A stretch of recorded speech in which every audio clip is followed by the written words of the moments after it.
I'm looking at some statistics from the CDC, and I wrote some things down from the World Health Organization and the National Institute of Health. And when you look at race, it appears that if you're Black, you're more prone to die from chronic illnesses, uh, certain diseases, especially like a lot of your cancers, a lot of your metabolic diseases, diabetes, cancer, uh, high blood pressure, stroke, cardiovascular disease. And what's not taken into account is the fact that we're looking at a higher percentage. The number of Blacks percentage-wise is higher that die or succumb to these different conditions or even death.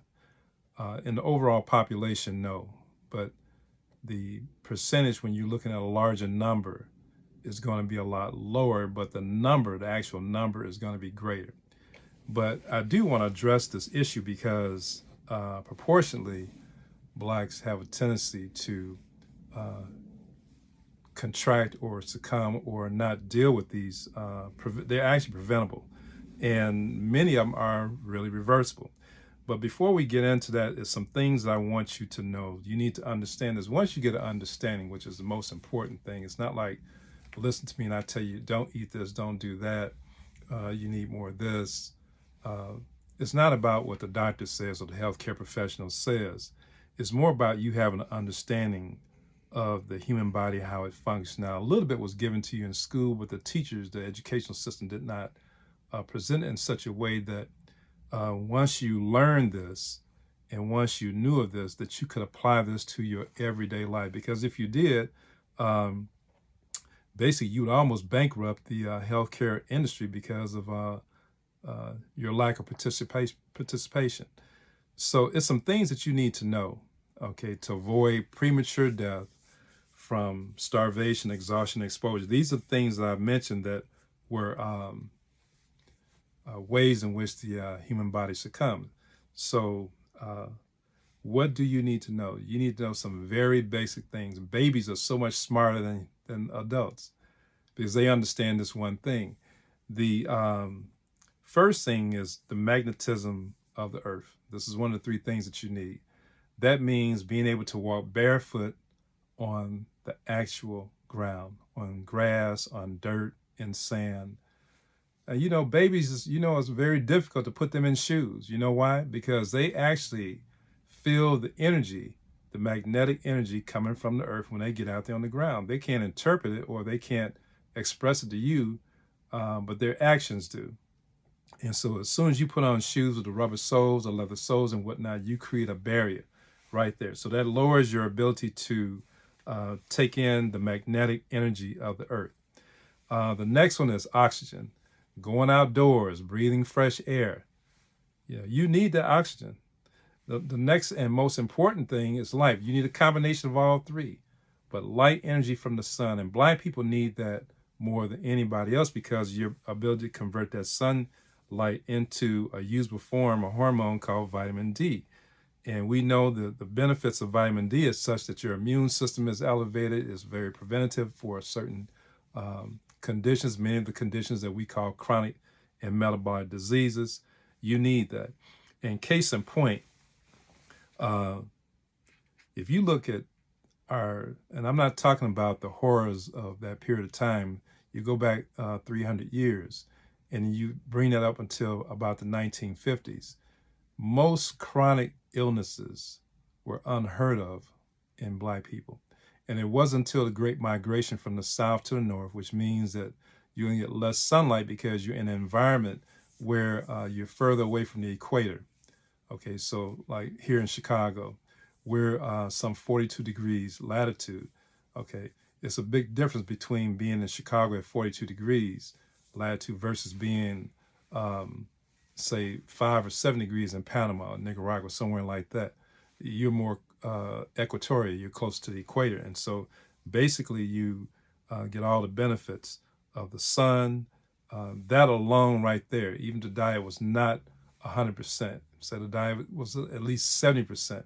That sun would augment that 30% in nutrition. See, and then breathing fresh air. Now, you're supposed to spend 85 to 90% of your time, your wake hours, outdoors. Since the 1950s, we're indoors mainly 90% of the time.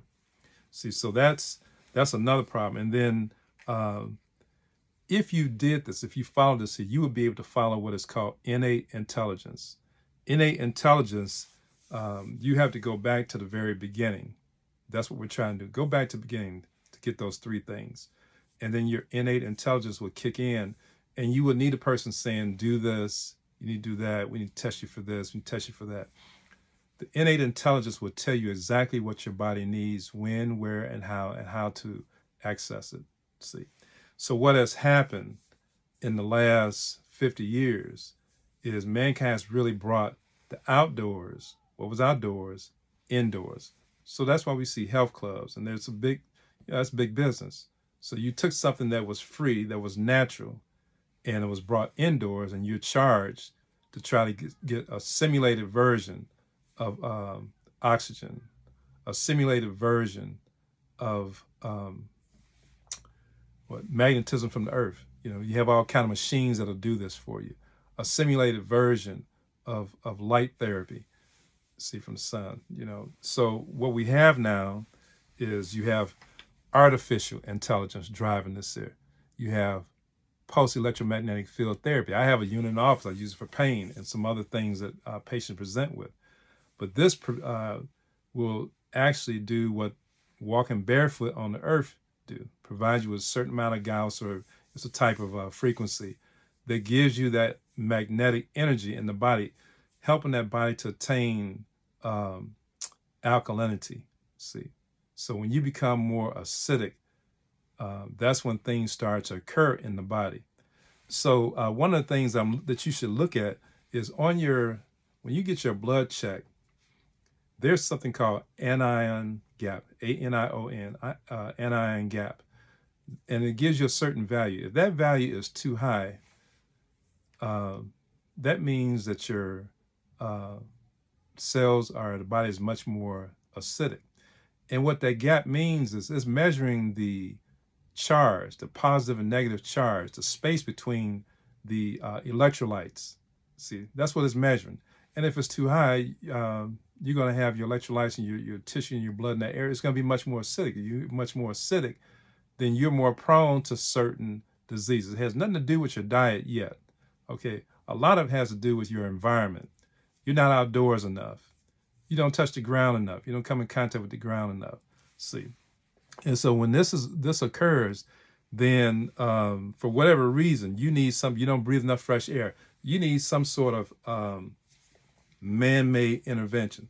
So that's the purpose of your health clubs. Not that they actually give you 100%, but they are very close to giving you 100% of what's natural. So we took what was natural and what was free and turned it into an enterprising type of situation, because it costs a lot of money to go to the health club. It costs a lot of money to get red light therapy or to purchase a unit. Then you're charged for the use of the unit. It costs a lot of money. Some of the oxygen therapy, I have a unit in my office where we put a patient on a bicycle or a treadmill and have them breathe oxygen and exercise oxygen. You see that in your professional sports, where a athlete will make a run or some sort of exasperating event, and what's happened? You're looking at lactic acidosis taken in. That's why they get cramps. So they give them oxygen to breathe. See, and this can kind of reverse that process. So we're looking at innate intelligence versus artificial intelligence. I'm of the opinion that you should try to get as much from a natural source, because that's the way it was before innate intelligence was thwarted by artificial intelligence. That's the way things occur.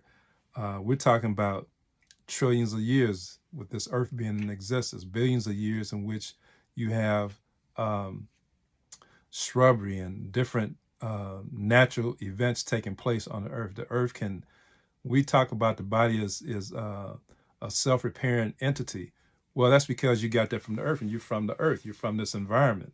See, and so the earth can repair itself. It can do whatever it needs. When there's damage done to the earth, it repairs itself. It will change whatever it needs to change. It will get rid of what it needs to get rid of, and it'll bring forth whatever it needs to bring forth in order to produce this natural environment and natural state. And so we look at this artificially devised program or devised situation. We're talking about the health clubs here. It costs a lot of money to do. So where does this fit into disease? Well, we know the body needs exercise. That's one of the main things that will prevent you from getting or experiencing the effects of poor circulation, increased blood pressure. The blood pressure will lower. It helps even to restructure the mitochondria and cells in the body, getting rid of sludge through perspiration, sweating, what have you, movement, accelerated movement over a short period of time. It doesn't take that long in a health club. So, and even if you walk outdoors, you restore the function of the mitochondria, you build new mitochondria. This is the energy source, not your food. But we're going to talk about food because, like I've said, you need more than nutrition. You need multiple forms of care. People are so sick. It has nothing to do with race. It has nothing to do with, your location. When the people around the world are so sick. So you need multiple forms of therapy to bring that balance back into the body or bring the body to what is called homeostasis. Now, there's certain diets, believe it or not, all the diets work. They work for somebody. See, you have to find out if you're that somebody. You have to find out whether that diet will resonate with your body habitus. Does it? Does it not? But this is what we found. We related to the central nervous system. When you look at the central nervous system, the autonomic nervous system, it's divided into two parts. Your autonomic nervous system consists of the sympathetic portion and the parasympathetic portion. That's your rest and digest portion. Sympathetic is your fight and flight portion. And if we try to look at that in terms of a group of people, Blacks have a tendency to be much more sympathetic dominant than most other groups. Now, it doesn't mean that you're not mixed with parasympathetics, but we're more in a fight or flight type of mode. That affects your hormones, whatever influence your nutrition is going to influence your hormonal flow, whatever influence your hormones is going to influence whether or not you're going to have your red blood cell production from the bones and what have you, and that's going to affect your energy. So there are a lot of factors. I'm not going to go into all those particular factors, but I noticed that if you're more equatorial in terms of your heredity, you need to be more fruit and vegetable based. See, not so much meat based. If you're more Nordic, you can handle the meat a lot easier and not have the side effects that a person who's more equatorial has. See, there's side effects. But if you're in the sun, you get proper sunlight, and you get the right amount and combinations of fruit, and it's according to the seasons. You eat seasonal foods. You eat more environmental foods. So now with the internet and we have trade, you can get a lot of the things in the North that you could not get years ago. So you have to search and you have to really shop for food in order to heal the human body. The body is sick. We're sick. Okay. And so you can reverse these numbers. You can turn these numbers around. Now, I'll tell you one thing. Fruitarians, basically, we see them maybe once a year. But the people who are not fruitarians, and they're in the category of mixed. They eat meat, they eat some vegetables, a little fruit, and what have you. Those are the sickest ones. Namely because they eat a lot of starch and a lot of cooked foods. The cooking of their food, they're just really eating dead, putting something that has no life energy. And that magnetism that we're talking about that comes from the earth, what does the earth produce? It produces magnetically charged foods. So if you eat foods that are magnetically charged, you're going to have that balance of electrolytes in your body. You see how it works? And when the body has the magnetic charged foods that run through it, it'll go through the processes that of digestion. So it's not so much that the food gives you energy, it's what happens to the food when the food is going through these processes of converting and breaking down. That's called metabolism. When you can take something in a certain form and then you can reduce it into a more usable form for the cells to manufacture energy like your mitochondria. That's what you want. And when those cells don't manufacture, they can't manufacture energy, they're in starvation. So when I said starvation, it doesn't have anything to do with your weight, because most of the people who are obese or even morbidly obese are in starvation mode. They're starving. They are exposed to something that's putting them in a critical position where the body cannot recognize whatever it is and get rid of the toxin that's formed from it. See, and so they're exhausted because they don't have enough formation of the essential nutrients to provide the cells, namely the mitochondria, with manufacturing ATP, which is energy. So that's what you need. And we know that in a hotter, warmer climate, if you reduce the amount of foods that have fiber to it, fibrous tissue, that means meat, not fiber. Fiber from fruit is good. Fiber from vegetables is good. But they're fibers. They're like muscle tissue. This is meat. If you reduce that and put more water in the form of fruit and vegetable into the body can run these processes. Now, let me ask you this, okay? Do you put oil into your gas tank? We talk about oil, they're saying, you hear this thing about, we need for the gas vehicle, you need oil. And so this is what companies do. They go out and they they drill into the ground or wherever it's oil rich, and they extract this oil and they bring this oil to what? A refinery. Your body is nothing more than a refinery. You don't take that oil and put in your gas tank. It has to be refined and put into a certain chemical process it has to go through in order to make it where it's able to now go into the gas tank. It's not crude oil anymore, but it's still a gas, a liquid gas mixture that can actually operate your car. So when you eat an apple, okay, that apple is not getting into the mitochondria. It goes through a refining process.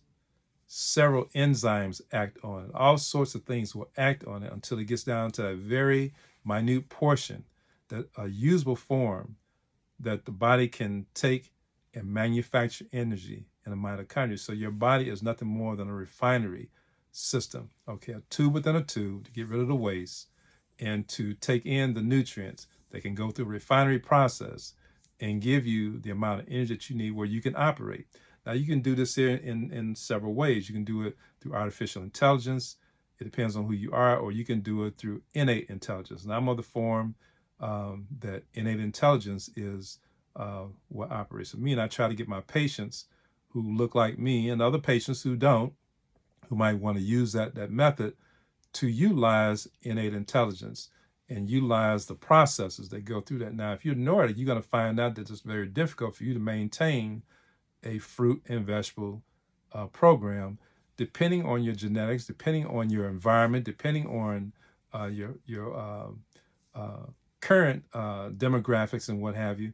You might have to be what is called a mixer, okay? And a mixer. We have some blacks who are mixers. That means this is a person who will consume their protein through meats and some meats at some time. They're not a meat eater.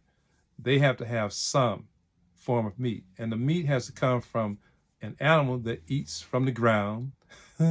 It's just that process, okay? So rather than go to the earth and get the magnetically charged foods in the form of fruits and vegetables, they can go through an animal that does the same thing, eats grass, that gets the magnetically charged grass, converts it into a usable form of energy so it can exist, and then you eat the animal that ate this magnetically charged grass to get some of the nutrients. So now it's a known fact that fruitarians and vegetarians are B12 deficient. Deficient does not necessarily mean that it's going to kill you or you're going to die. You will still get a small amount of B12 that allows you to be functional. So you get all the other B vitamins from your nuts and your seeds, and you can live like that. And then the cooking process, you want things to be in as natural form from the ground as you possibly can. Now you can arrange it in such a way that it looks very attractive, it smells very good, but you don't add heat to it to denature the protein, which means that you're going to have faulty production of amino acids, and you're going to be somewhat deficient with your amino acids. See, and so, but the cooking process denatures the protein, and this is what we find with a lot of blacks who live in America, is they don't adhere to those three things: feet on the ground, 85-90% outdoors, getting fresh air. Okay, you don't adhere to that, getting that magnetism from the food, getting that magnetism through your feet, getting fresh air, and being in the sun. And this is what happened with the Great Migration. We noticed that cancer was unheard of. Cancer and gout was more of a condition of people who were more Nordic, who stayed in the house in those hot places, and overindulged in consumption of meat. And the meat was a lot better in terms of quality, say 300 years ago, 100 years ago, than it is now. So you have to really search for quality meat. But gout, cancer was their condition. And it wasn't until African Americans make this, what we call the Great Migration, from the South to the North, and they became confined indoors, buildings, exposed to chemicals, exposed to other people without fresh air. And what's the first thing they developed? Was tuberculosis. See, so bacterial infections, airborne, whether it's through contact, is very common in situations like that.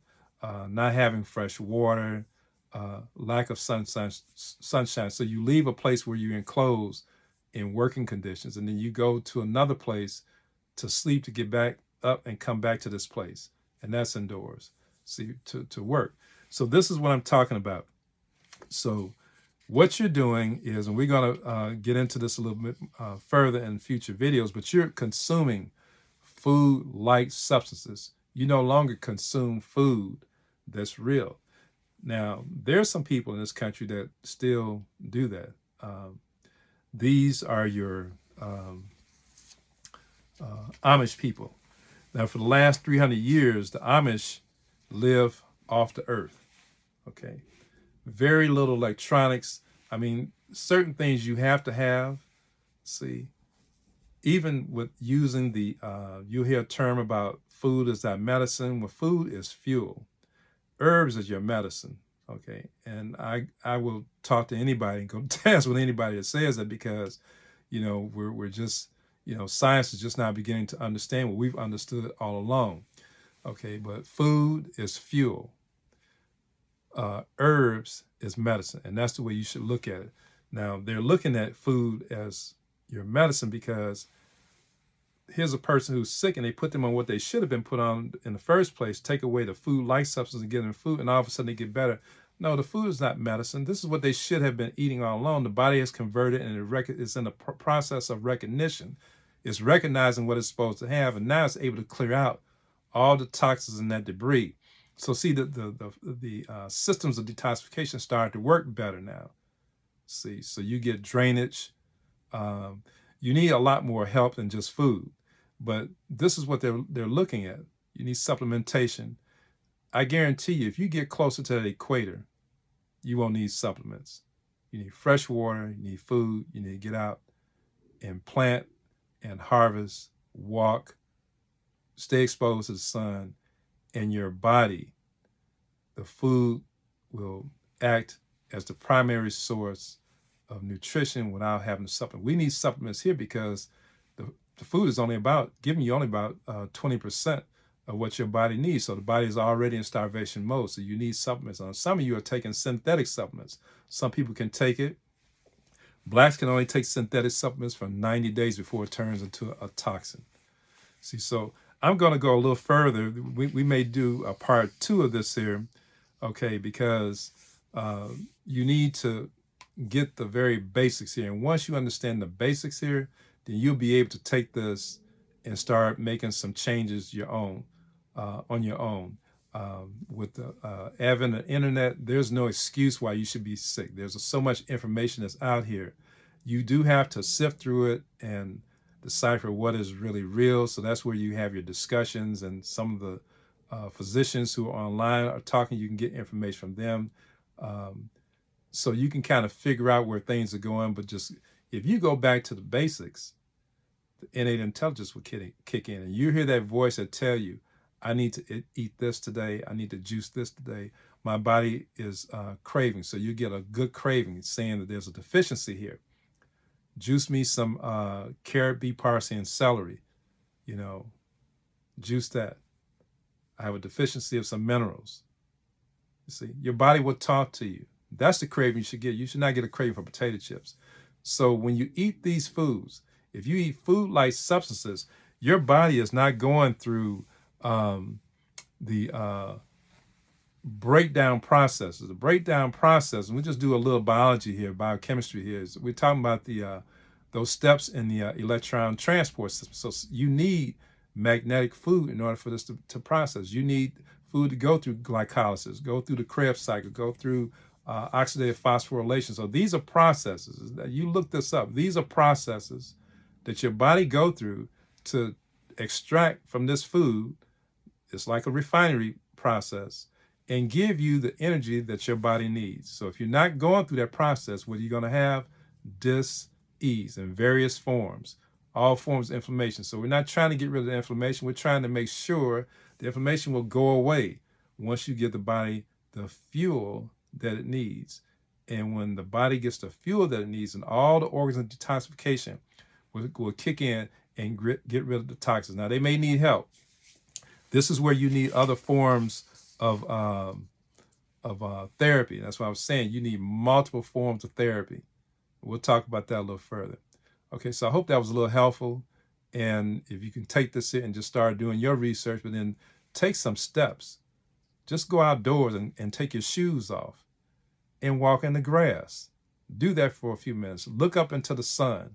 Okay, let some sun hit your face. I mean, it hasn't hit your face, and God knows when you're here, we're in for the winter. Don't run in, because you can always go in the shade when it gets to be a little bit too much sun. Get that morning sun. When you first get up in the morning, if you have a way to do that sunrise, the sunrise, you don't have to worry about the UV light. Okay, so the UV light comes in around 12 noon, 1 o'clock in that area. Get that early morning sun and let it hit your face, let it hit your body. You'll see that you'll feel much, much better. Okay, best in health.